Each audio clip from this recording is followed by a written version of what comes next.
ایک ہی سوال بار بار دہرایا گیا، مانگو میرے محبوب کیا مانگتے ہو؟ ایک ہی جواب، میری امت کی مغفرت۔ جس انسان کو سال بھر میں کوئی تکلیف کوئی رنج نہ پہنچے تو وہ جان لے مجھ سے میرا رب ناراض ہو گیا ہے۔ جو شخص اپنی غریبی پر راضی ہے اس کو کوئی خرید نہیں سکتا۔ خریدا اس شخص کو جاتا ہے جس کی خواہشات بڑھ جائیں۔ اور دل کی سختی یہ ہے کہ تجھے موسیقی تو رلاتی ہے مگر قرآن کی تلاوت نہیں رلاتی۔ بعض اوقات دعائیں رب کے فیصلے نہیں بدلتی مگر آپ کا دل بدل دیتی ہے اور رب کے فیصلے کے مطابق کر دیتی ہے۔ جب بہترین کی خواہش ہو تو پھر اللہ کی طرف دیکھو، اپنی خواہشات کی طرف نہیں، کیونکہ ہم تو جان ہی نہیں سکتے کہ ہمارے لیے کیا اچھا ہے۔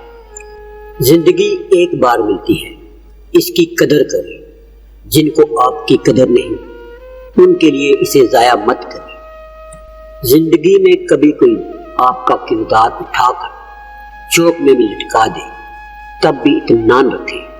عزت اور ذلت صرف اللہ کے ہاتھ میں ہے۔ چالاکیاں اور ہوشیاریاں صرف دنیا میں ہی اچھی ہیں، آخرت میں کیا کرو گے؟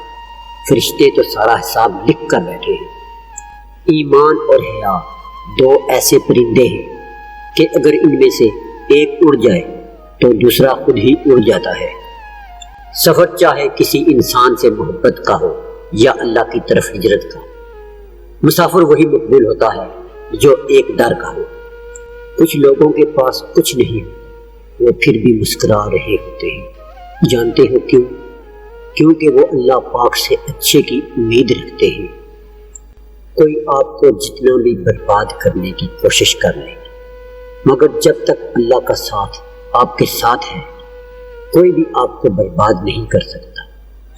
جب آپ کا دل درد سے بھر جائے اور آنکھوں میں آنسو آ جائیں تو اس رب سے چپکے چپکے باتیں کر لیا کریں۔ وہ سب جانتا ہے لیکن آپ سے سننا چاہتا ہے۔ خلوص اور عزت بہت نایاب تحفے ہیں، اس لیے ہر کسی سے ان کی امید نہ رکھو، کیونکہ بہت کم لوگ دل کے امیر ہوتے ہیں۔ ان لوگوں کی طرح نہ ہو جاؤ جو بولتے تو سمندر کی طرح ہے مگر ان کی سوچ گندے جوہروں کی طرح ہوتی ہے۔ پیٹھ پیچھے آپ کی بات چلے تو گھبرانا مت، کیونکہ بات انہی کی ہوتی ہے جن میں کوئی بات ہوتی ہے۔ دنیا میں آپ کا حقیقی مقام وہی ہے جس کا اظہار لوگ آپ کی غیر موجودگی میں کرتے ہیں۔ لوگوں کی نظروں میں گرنے کی بجائے اس رب العزت کی نظروں سے گرنے سے بچو جو تمہاری عزت کی حفاظت فرماتا ہے۔ اپنی اہمیت جاننے کے بعد بھی کسی کے ساتھ لٹکے رہنا حماقت اور بے عزتی کا باعث ہے۔ دل مضبوط کرو اور جہاں اہمیت نہ ہو وہاں بیٹھے نہ رہو۔ اپنی زبان سے نکلے الفاظ کی ذمہ داری تو ہم لے سکتے ہیں لیکن سمجھنے والے کی سوچ کی ذمہ داری نہیں لی جا سکتی۔ کالی اینک لگا کر دنیا کو کالا کہنا کچھ لوگوں کی تربیت میں شامل ہوتا ہے۔